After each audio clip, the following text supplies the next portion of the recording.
Percy and the Brake Van. One day, Percy was standing at the junction.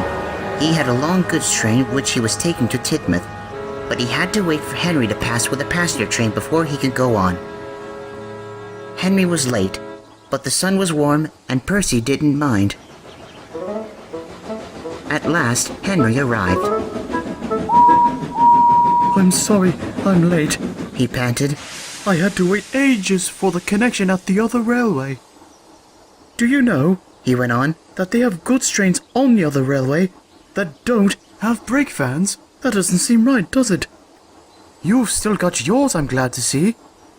Ah, there's a signal. I must try and make up a bit more lost time. Goodbye." And he puffed importantly away.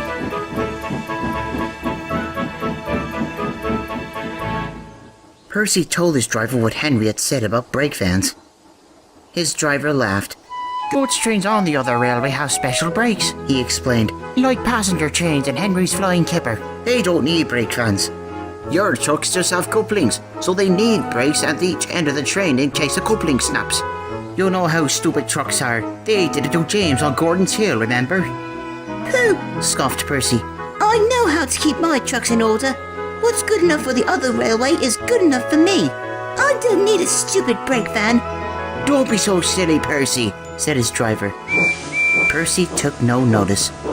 It would have been better if he had.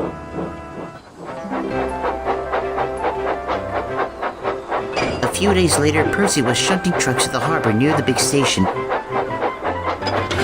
He was just completing his train by backing onto the brake van when the shunter's attention was distracted.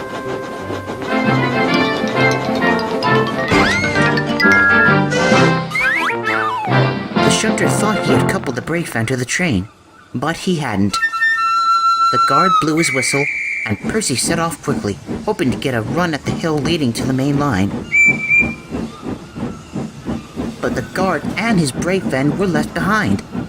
The guard waved and shouted, but Percy didn't hear. He was too busy climbing the hill.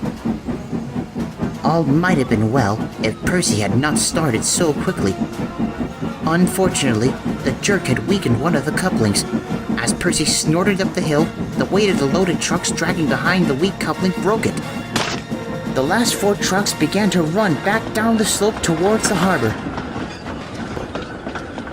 The guard was standing on the veranda of his brake van, and he saw the trucks coming. Quickly, he ran to his brake handle and checked that it was fully on. Then he jumped clear. He was just in time.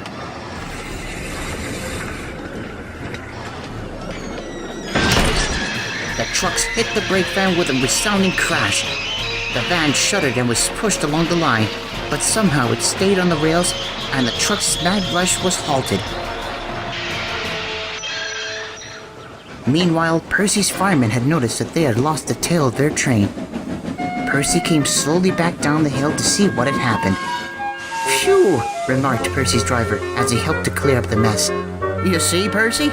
Brake vans do have their uses after all." And Percy had to admit that his driver was right.